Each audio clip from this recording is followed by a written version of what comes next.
आप सभी दर्शक बंधुओं से निवेदन अपील गुजारिश है कि आप अपने जिले मीडिया संस्थान का सहयोग करिए ताकि आपकी आवाज शासन सत्ता तक पहुंच सके। बस आप अपने इलाके की खबरों की जानकारी हमारे कार्यालय तक जरूर दीजिए। एक बार फिर आप सभी दर्शक बंधुओं का सत्यम न्यूज वेब टीवी में स्वागत है। भदोही जिले की खबरों को लेकर हाजिर हूं मैं नसीर कुरैशी। खबरों की शुरुआत करते हैं इस बड़ी खबर से। लगभग 3 फीट कद वाले चांद बाबू के खिलाफ मुकदमा दर्ज होते ही चर्चाओं का बाजार गर्म हो गया है। भाजपा नेता विनय कुमार पांडे उर्फ गोरेलाल के स्कॉर्पियो वाहन के पहिए की ऊंचाई से भी कम कद वाले ज्ञानपुर के चांद बाबू के खिलाफ दर्ज मुकदमे को लेकर लोग खूब हंसी ठिठोली भी कर रहे हैं। आपको बता दें कि शनिवार को ज्ञानपुर के काशी नरेश विश्वविद्यालय गेट के बाहर पूर्व शिक्षा मंत्री धर्मेंद्र प्रधान के इस्तीफे की मांग को लेकर छात्र प्रदर्शन कर रहे थे। इसी प्रदर्शन में मनोरंजन के लिए चांद बाबू भी पहुंच गया था, जहां आरोप है कि भाजपा नेता गोरेलाल पांडे के साथ छात्रों ने गाली गलौज करते हुए स्कॉर्पियो पर पथराव किया था। भाजपा नेता गोरेलाल पांडे की तहरीर पर कई नामजद व अज्ञात के खिलाफ मुकदमा भी दर्ज है। नामजद में 3 फीट वाले चांद बाबू भी शामिल हैं। भाजपा नेता के स्कॉर्पियो के पहिए की ऊंचाई से भी कम कद वाले चांद बाबू पर दर्ज मुकदमे को लेकर चर्चाओं का बाजार गर्म हो गया है। ऊंच के नौधन गांव में सोमवार की दोपहर तेज रफ्तार रोडवेज बस ने मोपेड सवार एक अधेड़ की जान ले ली है। हादसे के बाद चालक बस छोड़कर मौके से फरार हो गया था। यह घटना नौधन पावर हाउस के राष्ट्रीय राजमार्ग के सर्विस लेन पर हुई है। जानकारी के अनुसार कोयरौना के दसाराम पट्टी सगरा निवासी 55 वर्षीय कपूर गुप्ता बिजली का बिल जमा कर मोपेड बाइक से घर की तरफ लौट रहे थे। जैसे ही वह सर्विस लेन पर पहुंचे तभी प्रयागराज से वाराणसी की ओर जा रही यात्रियों से भरी तेज रफ्तार रोडवेज बस ने टक्कर मार दी। हादसे के बाद बस में सवार एक यात्री ने एम्बुलेंस बुलाकर अस्पताल भिजवाया था, जहां डॉक्टरों ने कपूर गुप्ता को मृत घोषित कर दिया था। सूचना मिलते ही परिजन अस्पताल पहुंचे और चीख पुकार मच गई थी। कपूर गुप्ता घर पर किराने की दुकान चलाते थे। उन्हें 2 लड़की व 2 लड़के हैं। घटना के बाद मौके पर अफरा तफरी का माहौल रहा। पुलिस बस को कब्जे में लेकर फरार चालक की तलाश में जुटी हुई है। महाराजा दक्ष जयंती के अवसर पर भदोही जिले के प्रजापति समाज ने ज्ञानपुर के मिल्की में मौजूद एक लान में भव्य समारोह आयोजित किया था। कार्यक्रम में भदोही के साथ साथ आसपास के जनपदों से भी बड़ी संख्या में प्रजापति समाज के लोगों ने हिस्सा लिया था। मुख्य अतिथि उत्तर प्रदेश राज्य पिछड़ा वर्ग आयोग के उपाध्यक्ष सोहन लाल श्री माली रहे, जहां आयोजक अर्पित प्रजापति, विशाल प्रजापति, भाजपा नेता राकेश उर्फ पप्पू तिवारी, हौसला प्रसाद कन्नौजिया आदि ने मुख्य अतिथि का माल्यार्पण व बुके भेंट कर जोरदार स्वागत किया था। उसके बाद मुख्य अतिथि ने महाराजा दक्ष के चित्र पर पुष्पांजलि अर्पित की। अपने संबोधन में श्री माली ने समाज की एकजुटता, शिक्षा और सामाजिक समरसता को समय की सबसे बड़ी आवश्यकता बताते हुए संगठित रहने का आह्वान किया। समारोह पूरे समय उत्साह और सामाजिक एकता के माहौल में संपन्न हुआ। ज्ञानपुर विधायक भी मौजूद रहे। नाले के लिए खोदकर छोड़ा गया गड्ढा चौरी बाजार वासियों के लिए मुसीबत बन गया है। सैकड़ों दुकानदारों का व्यापार भी प्रभावित हो रहा है। व्यापारी दिन भर हाथ पर हाथ धरे बैठे रहते हैं।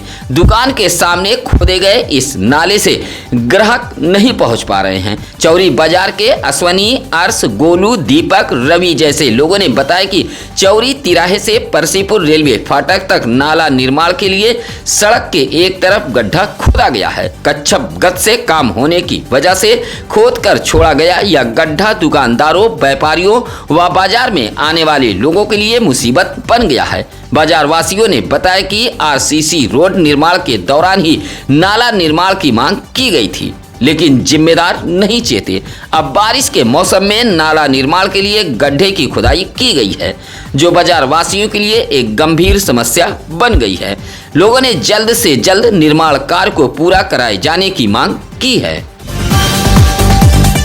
ज्ञानपुर कोतवाली पुलिस ने घर में घुसकर चोरी करने वाले शातिर चोर को गिरफ्तार कर उसके कब्जे से चोरी की साइकिल, मोबाइल और नकदी बरामद किया है। ज्ञानपुर पुलिस ने 26 जुलाई की रात ज्ञानपुर तहसील के पीछे मौजूद एक मकान से साइकिल, गैस सिलेंडर, मोबाइल और चार्जर चोरी होने की शिकायत पर मुकदमा दर्ज किया था। विवेचना के दौरान मुखबिर की सूचना पर पुलिस ने घाटमपुर पुलिया के पास से आरोपी को दबोच लिया है।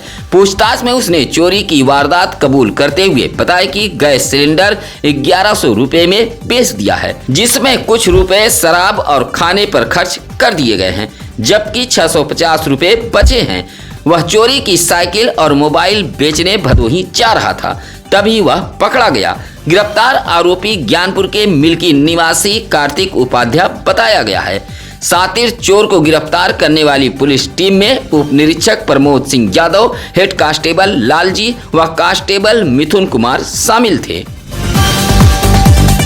भाजपा नेता विनय कुमार पांडे उर्फ गोरेलाल की तहरीर पर छात्रों के खिलाफ दर्ज मुकदमे के बाद अब छात्रों ने गोरेलाल पर पलटवार किया है।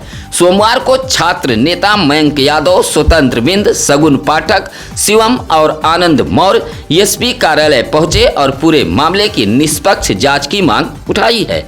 छात्रों का आरोप है कि शनिवार को काशी नरेश विश्वविद्यालय के मुख्य गेट पर उनका प्रदर्शन पूरी तरह शांतिपूर्ण ढंग से चल रहा था, लेकिन राजनीतिक लाभ लेने की नीयत से विनय कुमार पांडे उर्फ गोरेलाल अपने समर्थकों के साथ पहुंचे और छात्रों से गाली गलौज शुरू कर दी। उसके बाद सुनियोजित तरीके से छात्रों पर फर्जी मुकदमे दर्ज करा दिए गए हैं। छात्रों ने कहा कि उनके आंदोलन को राजनीतिक दल से जोड़कर बदनाम करने और उन्हें गुंडा साबित करने की कोशिश की जा रही है। छात्रों ने दर्ज फर्जी मुकदमे को वापस लिए जाने की मांग तेज कर दी है। अभोली ब्लॉक के ग्राम सभा कनकपुर के ग्रामीणों ने गांव के 500 हेक्टेयर भूमि चिन्हित किए जाने के प्रयास का विरोध तेज कर दिया है। सोमवार को ग्रामीणों ने जिलाधिकारी कार्यालय पहुंचकर एक पत्र सौंपते हुए उद्योग को विकसित करने के नाम पर कृषि भूमि के अधिग्रहण पर रोक लगाने की मांग की है। पत्र में कहा गया है कि कनकपुर की उपजाऊ जमीन ही ग्रामीणों की आजीविका का एकमात्र सहारा है और यदि इसका अधिग्रहण किया गया तो सैकड़ों परिवारों के सामने रोजी रोटी का संकट खड़ा हो जाएगा। ग्रामीणों ने स्पष्ट चेतावनी दी है कि उद्योग के नाम पर वह अपनी जमीन किसी भी कीमत पर नहीं देंगे। उन्होंने प्रशासन से मांग की है कि गांव की स्थिति और किसानों की निर्भरता को देखते हुए भूमि अधिग्रहण की किसी भी कार्रवाई पर रोक लगाई जाए। ग्रामीणों ने कहा कि उनकी मांगों की अनदेखी हुई तो आंदोलन को और तेज किया जाएगा। देश के महान वैज्ञानिक व पूर्व राष्ट्रपति डॉक्टर एपीजे अब्दुल कलाम की पुण्यतिथि भदोही शहर के नई बाजार में मौजूद श्री गोपाल विद्या मंदिर विद्यालय में श्रद्धांजलि सभा का आयोजन किया गया था। इस मौके पर विद्यालय के प्रबंधक सुरेश चंद्र साहू ने डॉक्टर एपीजे अब्दुल कलाम के चित्र पर पुष्प अर्पित करते हुए भावभीनी श्रद्धांजलि दी है। कहा कि कलाम साहब का सादा जीवन, उच्च विचार युवाओं को आगे बढ़ने की नसीहत देता है। वे देश के महान आदर्श हैं। ऐसे महान व्यक्तित्व को देश कभी भुला नहीं सकता है। इस मौके पर प्रिंसिपल फरहीन अंसारी सहित रेखा साहू, विनीता यादव, पंकज कुमार पांडे, रमेश चंद्र यादव आदि मौजूद रहे।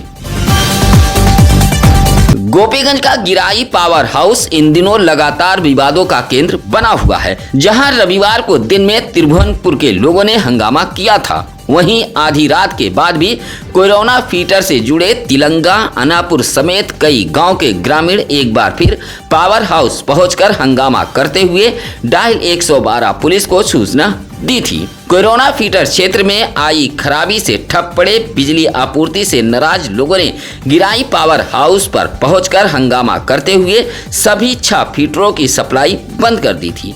इससे अन्य फीटरों की बिजली भी ठप हो गई थी और अलग अलग गांव के लोग मौके पर पहुंच गए। दोनों पक्षों के बीच तीखी नोकझोंक हुई है और माहौल मारपीट तक पहुंच गया था। बाद में कर्मचारियों ने कोरोना फीटर की खराबी दूर कर सभी फीटरों की बिजली आपूर्ति बहाल करा दी है। तब जाकर मामला शांत हुआ था। भदोही शहर के लिप्पन तिराहे पर लगने वाले जाम के झाम का इलाज नहीं हो पा रहा है। आए दिन लगने वाले इस जाम में फंसकर एम्बुलेंस में जाने वाले मरीज, स्कूली बच्चे, ऑफिस दफ्तर जाने वाले कर्मचारी, बूढ़े बुजुर्ग व महिलाओं को परेशानी का सामना करना पड़ रहा है। इसी जाम से निजात दिलाने के लिए गजिया रेलवे क्रॉसिंग पर सपा की सरकार में ओवरब्रिज का निर्माण कराया गया था, लेकिन इससे भी निजात नहीं मिली। लोगों का कहना है कि ओवरब्रिज के निर्माण का मुख्य मकसद था कि गजिया के हिंदू व्यापारियों को किस तरह खदेड़ दिया जाए। आखिर एक बड़ी साजिश व चालाकी के तहत ओवरब्रिज निर्माण कर भदोही शहर की सबसे पुरानी बाजार गजिया के हिंदू दुकानदारों का व्यापार बर्बाद कर दिया गया। लेकिन आज भी जाम की समस्या जस की तस बनी रहती है। आए दिन लोग घंटों जाम में फंसकर कराहते रहते हैं।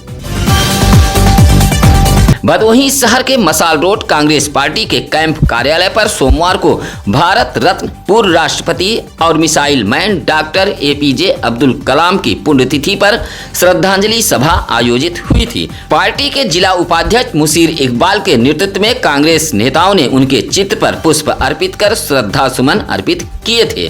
मुख्य अतिथि के रूप में पहुंचे पूर्व जिला अध्यक्ष डॉक्टर राजेंद्र कुमार दुबे राजन ने कहा कि डॉक्टर कलाम महान वैज्ञानिक होने के साथ साथ युवाओं के सबसे बड़े प्रेरणा स्रोत थे।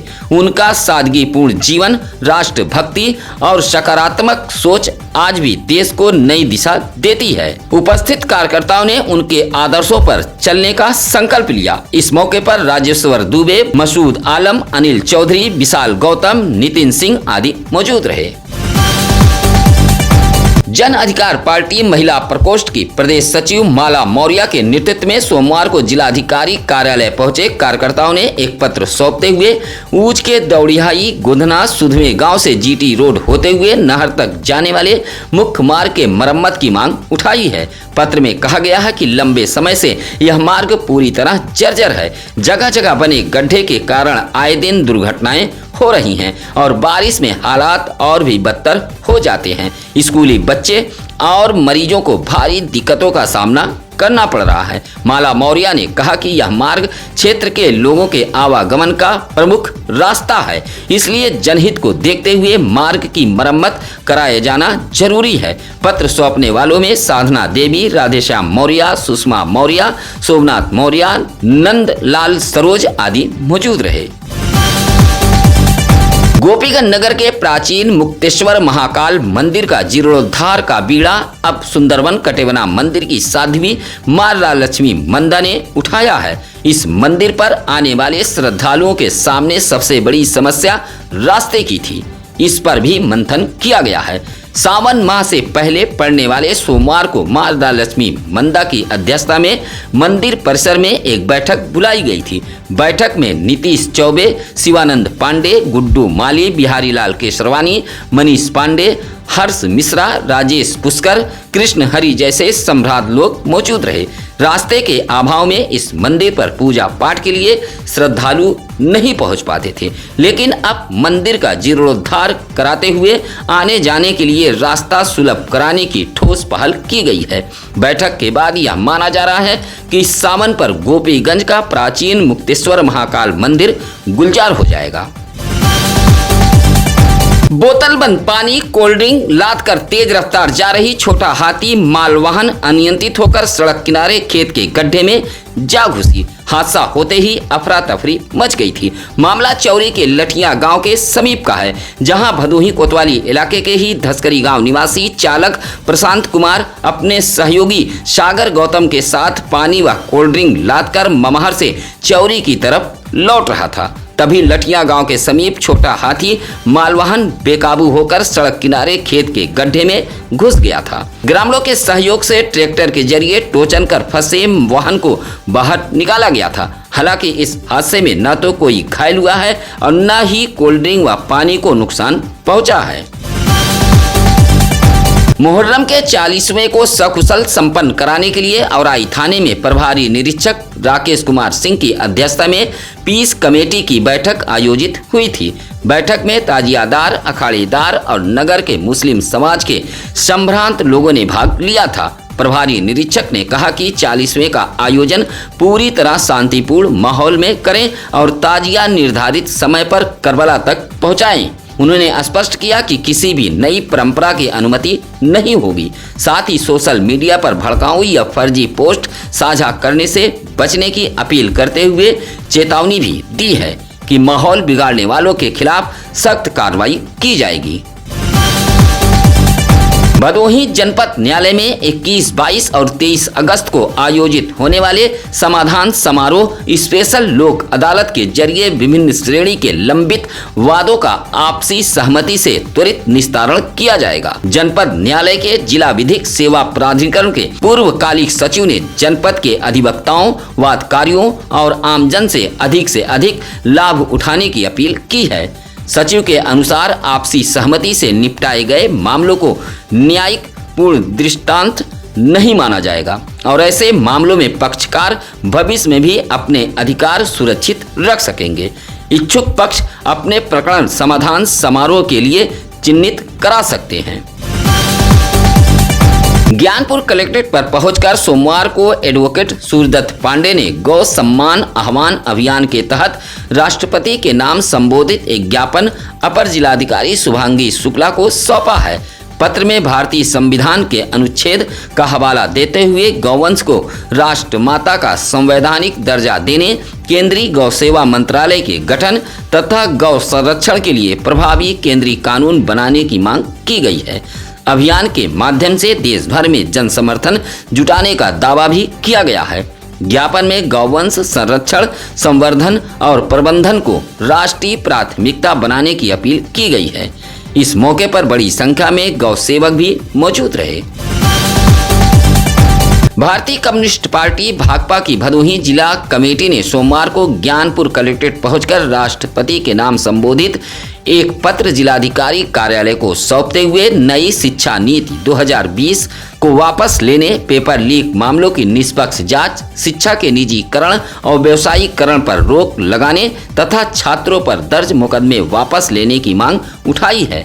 भाकपा के राजेंद्र प्रसाद कन्नौजिया, विजय गौतम, भूलाल पाल, मनोज कुमार जैसे लोगों ने कहा कि शिक्षा व्यवस्था लगातार कमजोर हो रही है और छात्रों के लोकतांत्रिक आंदोलनों को दबाने का प्रयास किया जा रहा है। पार्टी ने छात्र हितों की सुरक्षा, दोषियों पर कड़ी कार्रवाई और सरकारी व गैर सरकारी शिक्षण संस्थानों में बढ़ी फीस वापस लेने की भी मांग की गई है। आज की खबरों में बस इतना ही। आप अपने बच्चों के जन्मदिन की बधाई भी सत्यम न्यूज के जरिए दर्शकों तक पहुंचा सकते हैं। आप अपने इलाके की समस्याओं का वीडियो बनाकर सत्यम न्यूज पर फ्लैश हो रहे नंबरों पर भेज सकते हैं। इसी के साथ अब नसीर कुरैशी को दीजिए इजाजत। नमस्कार, आदाब। ताज़ा खबरों के लिए सत्यम न्यूज को सब्सक्राइब करें।